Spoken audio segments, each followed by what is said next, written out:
What up? What up? I got one more reaction video. We got a lot. I ain't gonna lie. We got a few more. But I'm gonna do one more before Sunday Night Football, and I'm gonna smoke one with you too. Thursday Night Football. My fault. I said the wrong shit. But I'm gonna blow with y'all first, so that way, we could be high. So make sure you get your smoke out and ready. This is Shedeur getting his wish, which is starting in the NFL. Time it is Shedeur Sanders. I'm thankful for the supporters, thankful for the fans, thankful for everybody out there. I'm just thankful that I'm out here. I'm thankful for the opportunity, thankful for seeing all them 12 jerseys. It was a great feeling. From the moment that Shedeur Sanders dropped to the 5th round and got drafted by the Cleveland Browns, I knew one day this season I was gonna have to make this video. Well, ladies and gentlemen, it finally happened. After months of discussions within the NFL community, the NFL media, and definitely here on this channel about everything that has gone on with Shedeur Sanders since the draft, we finally saw his NFL debut on Sunday. And it's safe to say that it taught us everything we need to know. Cleveland matched up against the Baltimore Ravens on Sunday afternoon, and once Shedeur Sanders was put in the game, everything about the Cleveland Browns offense changed. And whether it was good change or bad change is certainly up for debate. I don't think I played good. I don't think I played good at all. However, I'm going to be going over this performance from Shedeur in this video and what this means for the Browns' future so that you can decide that for yourself. And I'm not only going to be breaking that down in this video, I'm also going to be analyzing his upcoming matchup against the Las Vegas Raiders, because Shedeur Sanders is officially going to be the starter for the Cleveland Browns this week. So before we get to the content, we've been doing this on the baseball channel, Uni Diamond Talk. We've been doing this on the basketball channel, The Flight Mike. It's only fair that I do this for you guys as well. I'm going to be giving away a jersey of your choice to a subscriber that turns on their notifications on this channel. I'm going to be choosing one winner a week. All you have to do is comment what jersey you want in the comment section down below, and usually I pick one of the first few that comment because it means you have my notifications on. And just one more quick announcement. So I know the new year is right around the corner and people are focused on losing weight, but the number one issue I've always encountered when it's come to trying to dropping pounds is every time I see a nutritious recipe I want to make, it's just so tedious to go to the grocery store, pick out all the ingredients, and prepare the dish. And as a result, I resort to ordering out. And that really screws me as I try to work towards my health goals, which is why I absolutely love HelloFresh. HelloFresh will send you all of the ingredients to create high quality, healthy, high protein meal preps at home, each with instructions on how to execute the recipe. And they currently have 2 times the amount of healthy options than they used to, and 15 plus high protein recipes every single week. HelloFresh doubled their menu size with Myles Garrett sacks and 60. Imagine being able to build an app with your name on it, just by thinking about it. Meet Base 44, a complete AI creation platform. Describe what you want, and watch it take shape. Alright, okay.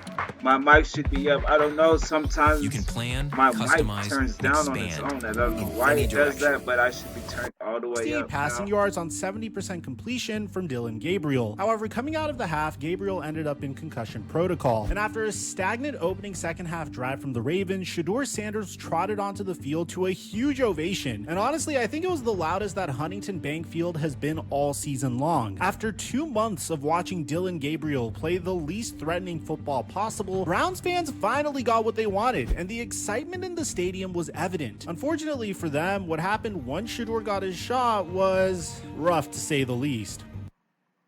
After completing his first ever pass attempt on this play action bootleg to Cedric Tillman for a solid 4 yards, Shedeur would finish this game by completing only 25% of his passes at a 4 for 16 clip for 47 yards, while throwing a pick and taking 2 sacks on top of that for a whopping passer rating of 13.5. Not only that, but he failed to lead the Browns to any points in the second half and ultimately choked away the 6-point lead that they had built in the first half, losing 23-16 after 13 unanswered points from Lamar and the Ravens to close out the game, which in 30 minutes of game time really isn't much, and just makes this look even worse for Shedeur because they were within arm's reach the entire time. Shedeur played some really really bad football in this game. And it's not just the stat sheet saying it, the film says it too, maybe more so even. I'm going to show you a few plays from Shedeur Sanders' debut that sum up exactly how he performed, starting with literally his third ever play as an NFL quarterback. Here, Cleveland is in a 3rd and 8. I'm going to say real quick, I think Shedeur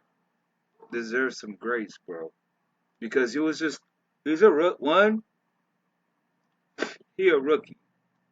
2, he just got thrown in the game. You know what I'm saying? Like, I'm pretty sure he might have not been prepared for that game. That's not, I wouldn't think that would be far-fetched, right? So you can put that in there. I don't think he was fully prepared to start that game. And, you know, to be thrown into a game and be able to prepare for a game are two different things. I felt like he got thrown into that situation. I don't think he had a fair chance to prepare. Now, if he does start this week and he has a bad game, then I would say it's kind of alarming. But it's the first start, you know. You never know what kind. And it's the Baltimore's Ravens defense. Like, come on, guys. Like, don't forget that too as well. Baltimore's defense and that offense is very high powered.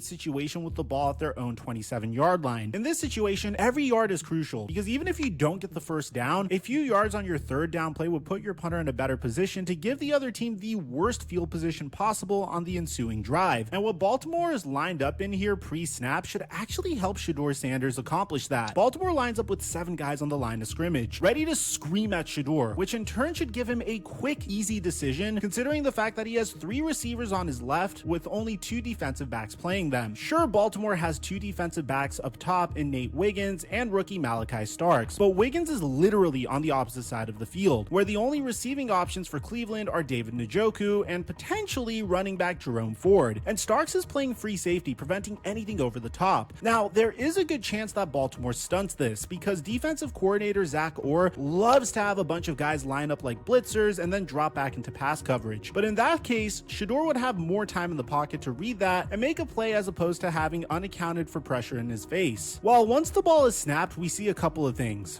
First, we see the type of pressure that Baltimore was bringing. Instead of rushing the 7 guys that they were stunting, they only rushed 5, with both Alohi Gilman and Roquan Smith sprinting back into coverage, leaving the rest of the blitzers in one-on-one matchups with the Browns offensive line. That still won't last long though, because the Browns offensive line had no clue what their blocking assignments would be pre-snap, so they just have to survive instead of actually giving Shedeur a clean pocket. Luckily for Shedeur though, the play that his offensive coordinator Tommy Rees called was actually pretty good. From the left side, we have 2 crossing routes from both the inmost receiver and the wideout, creating levels in the middle of the field. We have Jerry Jeudy in the middle of those 2 running an out route to create space. And then most importantly, we have David Njoku running a shallow crosser from the tight end spot, which actually ends up wide open after Roquan Smith overcommits to his coverage and left the sticks unaccounted for. With the pressure that's coming, Shedeur needs to go through his reads quickly and find Njoku here, because not only is this a gain that would put the punter in a better position like I mentioned before, but this very well could be a first down. Instead, even though it looks like Shedeur sees Njoku, he opts not to pass this ball with a wild Kyle Hamilton running him down, and instead chooses to take a sack. For absolutely no reason. This type of play is exactly what... Man. Shout out to my guy right here too. Make sure y'all follow his podcast, microphone. But nah, I'm gonna say that line is bad. That was I can see where he's coming from though. He wasn't reading the plays or nothing like he's supposed to. But anyway, I think he's gonna be okay. And if not, that's how it goes sometimes. But I think it's way too early. You know what I'm saying? Let's see what he had. He got his chance. He's going to prepare this time. He should be better prepared because it's the NFL. You can't take nobody lightly. We saw from Shedeur Sanders at Colorado over the last 2 years that made him a concern at the next level. And only 3 plays into his NFL career, he's already showing signs of no improvement there. It makes me question what he's been working on at practice over the last few months. And on top of that, Kyle Hamilton did Shedeur Sanders' watch celebration after the play, just adding insult to injury, which is not a great start for him. How many years has Allstate donated to participating schools for every field goal and extra point made? 20 years. That's not... On the very next drive, Shedeur and the Browns are in almost the exact same situation as they were on the last play I showed you, but this one is even more crucial. With the ball at their own 17 instead of their own 27, Baltimore is also lined up very similarly, with 7 guys at the line of scrimmage yet again, showing heavy pressure and forcing... Shout out to Key. Shout out to my dog Key. He got me some bag, you know what I'm saying? My dog. Shedeur to make a quick decision. However, Cleveland is lined up much differently here, coming out in more of a tight formation this time, making it easier to attack the sidelines for a quick throw and keep somebody back to block if they have to. Once the ball is snapped, we get a very similar result as to what the Ravens defense does. They bring 5 yet again and drop 2 guys back into coverage. Roquan Smith again, and this time, instead of a defensive back in Alohi Gilman, they drop back rookie linebacker Teddy Buchanan to create more speed in the backfield, looking to get to Shedeur as quickly as possible. After the last drive, Shedeur knows that, remembering how that play ended, and he looks to get a quick throw out. The thing is though, he does it completely wrong. He yet again had David Njoku on a route short of the sticks, but instead he takes an extra second or two, stares down Jerry Jeudy out wide, hoping to find him on an out route past the sticks, but that option took too long. Shedeur gets blown up in the backfield, but it wasn't for a sack. I'm sure he would have preferred that. He ends up getting the ball out right as he gets hit, and with no receiver within a few yards of the ball, he throws an uncontested pick to Nate Wiggins, giving the Ravens unbelievable field position after a costly turnover that could have easily been prevented had he gone through his reads and found Njoku instead of staring down Jerry Jeudy, just praying that he can make a play. Now, I'm not going to talk about this next play a lot. I just wanted to show you guys it, but it's one that you have to see, because even though it may not go down as anything negative on the stat sheet, it very much should have. This play is the exact next play after the Nate Wiggins interception, and Shedeur was in prime position to redeem himself. Cleveland calls a play action boot here out of a single back formation, and while he's rolling out to his right, I'm not gonna lie, this shit do look bad though. Like, you're an NFL low key. I get what he's saying. Like, you're an NFL quarterback. You know what I'm saying? But I'm gonna give him some grace. I'm gonna give him, because I want him to win. I'm gonna give him some grace. I'm gonna give him some grace. I'm gonna give him some time. Give him some time, man. Let him develop. Let him develop.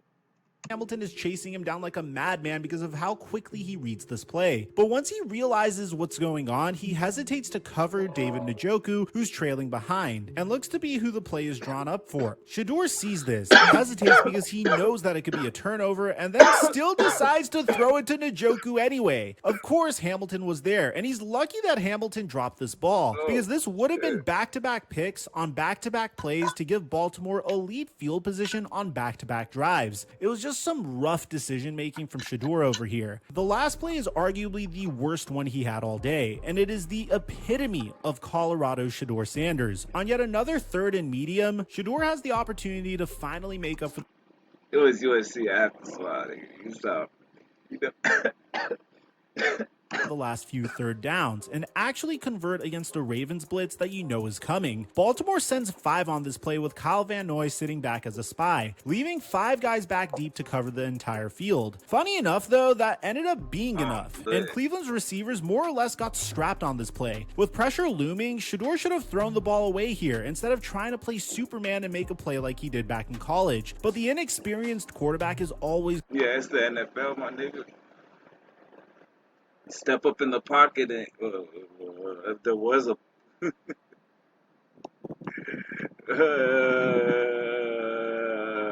how is he supposed to make a play with that? I was going to say step up in that, but then I'm looking, there's 3 defenders right there. Where's he going to go? Going to play through their instincts, which is exactly what Where he Shedeur gonna does. go? They did this to this nigga on purpose, bro. This is fucked up what they're doing to Shedeur Sanders, bro. If you really think about it. Throwing the ball away or throwing the ball deep to a one-on-one. Fucking receivers on the ground. Look at this. What the fuck? Hell no, bro. You couldn't run that on Shedeur, nigga. Why is there a receiver on the ground? Look at this shit, man.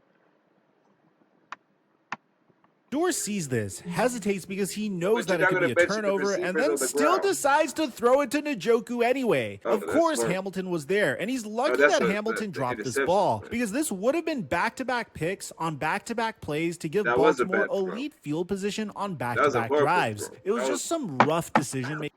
That was a terrible throw, though. That was bad. Taking from Shedeur over here. The last play is arguably the worst one he had all day, and it is the epitome of Colorado's Shedeur Sanders. On yet another 3rd and medium, Shedeur has the opportunity to finally now make look up at for the this last shit. few third downs and actually convert against a Ravens blitz that you know is coming. Baltimore sends 5 on this play, Bro, I would not be comfortable with this slot. with Kyle Van Noy sitting back as a spy, Now look at the leaving receiver. 5 guys back deep to cover the entire field. Right Funny here. enough, though, that ended up being enough, Look and at it. Cleveland's receivers more or less got strapped on this play. Oh, no, With wasn't the pressure run- look at looming, this. Shedeur should have thrown the ball away Oh, it's here this instead nigga. of Look at trying this to play nigga. Superman and make a play like he did What back in about college. that? But the And then look at inexperience. this. Where he gonna go? Right there, right on him, like literally on him. Quarterback is always going to play through their instincts, which is exactly what Shedeur does. Instead of throwing the ball away or throwing the ball deep to a one-on-one matchup, he decides to hold on to the ball, spinning away from a rushing Draymond Jones before eventually being brought down by backup cornerback Keon Martin for a loss of almost Bro. 20 yards. Where the fuck was he supposed to go? He couldn't even step up in the pocket. Am I tripping here, y'all? You see, are they even trying to block for this nigga, man? That's the Ravens, though, too. That is the Baltimore Ravens, though. You can't sleep on the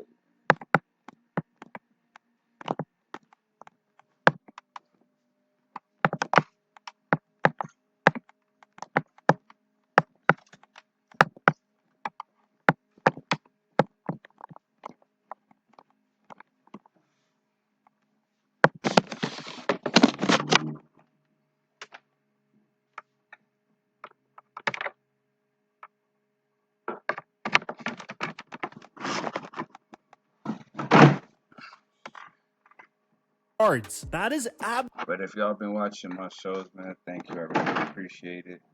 It means a lot to me. I told y'all it will get better, and it's happening faster than even I expected. So how about that?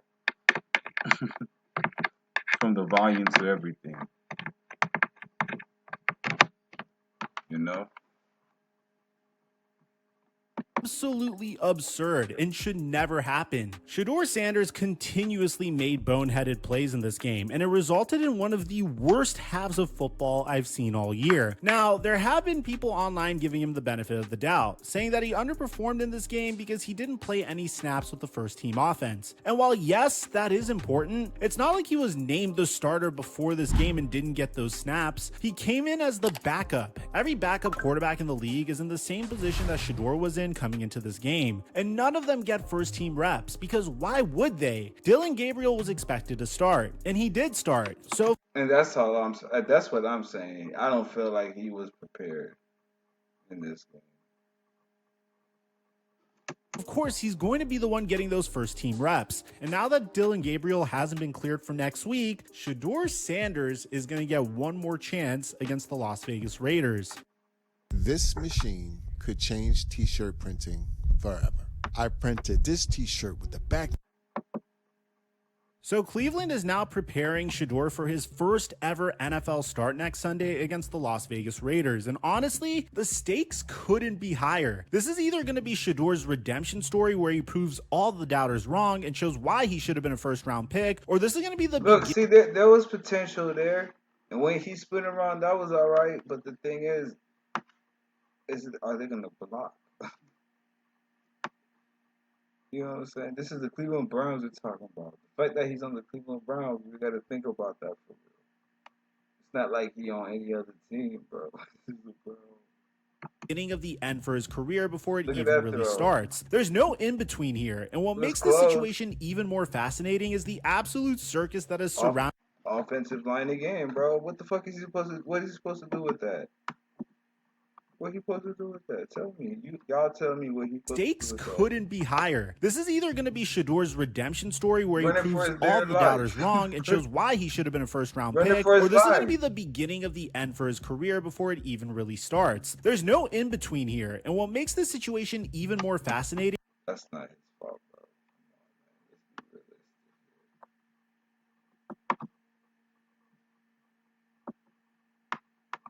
is the absolute circus that has surrounded Shedeur since the day he was drafted, and truthfully, even before that. It's really crazy when you put it all into perspective. Shedeur was projected by analysts to go as high as the number 2 overall pick in the 2025 draft. Teams like the New York Giants at pick 3, the Pittsburgh Steelers at pick 21, and the New Orleans Saints all had opportunities to take him. Instead, Shedeur fell all the way to the 5th round, where the Cleveland Browns traded up to select him with the 144th overall pick, making him the 6th quarterback taken in the draft. To put that into perspective, if Sanders had gone 21st overall to the Steelers like many expected, he would have made around $13.3 million more than what he's making now as a 5th rounder. That's generational wealth that he missed out on because 31 teams passed on him, and now he's got to prove that every single one of them made a mistake. And not like this guy. There were 9 mistakes made ahead of me, and I will make sure over the next decade or so that they will know that they made a mistake. According to NFL insider Albert Breer, Sanders handled the pre-draft process like he was a top 5 lock, declining to meet with several teams and reportedly telling one team in a combine interview that maybe I'm not a fit for you when they pressed him on concerns. ESPN analyst Damian Woody said the NFL basically sent Sanders a message saying, "You're not that guy." And when you combine his on-field concerns with all the celebrity and media attention that follows him because of his father, teams didn't want to deal with having a celebrity backup quarterback. And you know what? After Sunday's performance, you can't really blame them for being hesitant. But here's where things Bro, how is this his fault? Look at the line collapsing. get interesting. And this is what's going to make Sunday's Bro, game the line is collapsing. must-watch television. Kevin Stefanski confirmed that Sunday was literally the first time Shedeur Sanders took any reps with the first-team offense. Think about that for a second. Right guard Wyatt Teller told reporters after the game that he had only heard Shedeur's cadence 2 or 3 times before protecting him against the Ravens. The And offensive you can line tell. That's what I'm saying. barely knew what he sounded like. They didn't know his snap count. They hadn't practiced with him in any meaningful way. I understand the Baltimore Ravens have one of the crappier defenses in the NFL, but even if so, if you don't get meaningful reps in together and someone's taking snaps with the first team for the first time, obviously he's going to be placed at a disadvantage. With Dylan Gabriel still in concussion protocol heading into this week, Shedeur is going to get something he didn't have against Baltimore, a full week of practice with the starting offense. He's going to take every first team rep. The offensive line is going to learn his cadence. The receivers are going to build chemistry with him. Tommy Rees can game plan specifically around Shedeur's strengths instead of Dylan Gabriel's. This is what he should have had all along. But the Browns quarterback situation has been such a mess this season that they've basically been operating in survival mode since week 1. It's kind of sad because his dad, Deion Sanders, was reportedly in tears when he found out Shedeur was going into the game against Baltimore. Coach Prime was reportedly running a coaching clinic on Sunday, and his son, Deion Jr., called him screaming to let him know that Shedeur was going in. And Deion said he was crying, telling him, "Man, I'm crying right now. Leave me alone, leave me alone." This is how much this meant to the Sanders family. After all the speculation, all the drama, all the criticism about whether Deion pushed Shedeur too hard or whether Shedeur was only successful because of his last name, this was the moment they'd been waiting for, and it went as poorly as it possibly could have. How many years has Allstate donated to participating schools for every field goal and extra point made? I'm rooting for 20 Shedeur. years. That's not 1, but 2 decades of donations. Allstate's Good Hands all Nets right. program has donated millions in scholarship funding. Allstate, you're in good hands. But here's where the story gets really compelling. History is actually full of examples of great quarterbacks having absolutely terrible debuts and going on to Hall of Fame careers. Terry Bradshaw went first overall in 1970 and posted a 30.4 passer rating as a rookie with 24 interceptions. He went on to win 4 Super Bowls and become a Hall of Famer. Troy Aikman went 0 for 11 in his starts as a rookie in 1989 with a 55.7 passer rating, completing just 52.9% of his passes with 9 touchdowns and 18 interceptions. He won 3 Super Bowls and made the Hall of Fame. Peyton Manning threw 28 interceptions as a rookie and went 3-13. He's arguably the greatest regular season quarterback of all time. Alex Smith went 1 for 11 with 0 touchdowns and 11 interceptions in his first 7 starts, posting a 40.8 passer rating, and he went on to have a really solid NFL career and make multiple Pro Bowls. The point is, one bad game doesn't define a career, but what does matter is what happens next. And for Shedeur Sanders, what happens next is a trip to Las Vegas to face a Raiders team that's just as desperate as the Browns are. The Raiders are 2-7 on the season, meaning they're one of the worst teams in the NFL right now alongside Cleveland. Their defense ranks 14th against opposing quarterbacks in fantasy points allowed, which is roughly league average, but don't let that fool you. The Raiders defense can get after the quarterback. Max Crosby has 5 sacks this season, and he leads the team with 14 And I got to think about that. quarterbacks. I just thought about how bad the Browns were. But Myles Garrett ain't no chump either, though. So y'all got to also think about Myles Garrett and that Browns defense as well is not that bad. Quarterback pressures and is tied for second in the entire NFL with 10 tackles So for I a don't loss, know. It's a tied with toss-up. none other than Myles Garrett. Crosby is one of the best defensive players in the entire league, and since 2019, his 324 pressures are 40 more than the next closest player, Nick Bosa. This is a guy who lives in the backfield, and Shedeur's biggest weakness coming out of Colorado was his inability to handle pressure. Remember, Shedeur led the nation in sacks taken last season at Colorado. His pocket presence has always been questioned. He holds on to the ball too long. He doesn't throw it away when he should. And now he's going to be facing a pass rusher who's built his entire career on terrorizing quarterbacks who can't handle pressure. If the Browns offensive line doesn't give Shedeur time, and let's be real, they haven't given anyone time this season, this could get ugly in a hurry. But there's another layer to this story that makes it even more interesting. Kenny Pickett was traded from the Browns to the Raiders before the season, and he's now sitting on the Vegas sideline watching all this unfold. Pickett was in the Browns quarterback room during training camp. He competed with Shedeur for reps. He knows the playbook. He knows Tommy Rees's system. And now he's going to be watching from across the field as Shedeur gets the opportunity that arguably should have been given to multiple quarterbacks before him. There's got to be a part of Pickett that's thinking, I could have been that guy in Cleveland. And now he's watching a 5th round pick get a chance to start while he's stuck as a backup in Vegas, which is a very underrated storyline to all of this. But here's the thing that makes this game critical for Shedeur. If he plays well and he leads the Browns to a win, if he shows improvement from what we saw in Baltimore, then he might actually have a chance to keep this job even when Dillon Gabriel gets cleared from concussion protocol. Kevin Stefanski has said that Gabriel will be the starter when he's healthy, but Stefanski also knows that Gabriel has been terrible this year. Gabriel has thrown 7 touchdowns to 6 interceptions with an average of just 165 passing yards per game. The Browns have scored more than 20 points just once in Gabriel's 6 starts. If Shedeur comes out and throws for 200 plus yards, 2 touchdowns, and leads the Browns to a victory, how do you not at least consider keeping him as the starter? Kevin Stefanski is coaching for his job at this point. The Browns are a disaster. If Shedeur gives him a chance to believe, he might just roll with the hot hand. But if Shedeur plays poorly again, if he struggles with pressure again, if he can't lead the offense to any points again, then we might be looking at his last start for a while. The Browns could bring Gabriel back and never look back. Shedeur could be relegated to clipboard duty for the rest of the season. And worst case scenario, this could be the beginning of the end for him in Cleveland. The Browns have 2 first-round picks in the 2026 draft, and the quarterback class is supposed to be much stronger than this year's class. If Shedeur doesn't show them something, and I mean really show them something, they could be drafting his replacement in just a few months. This is genuinely a make or break moment for Shedeur Sanders' NFL career, and it's all happening in Those are facts, though. That's a fact.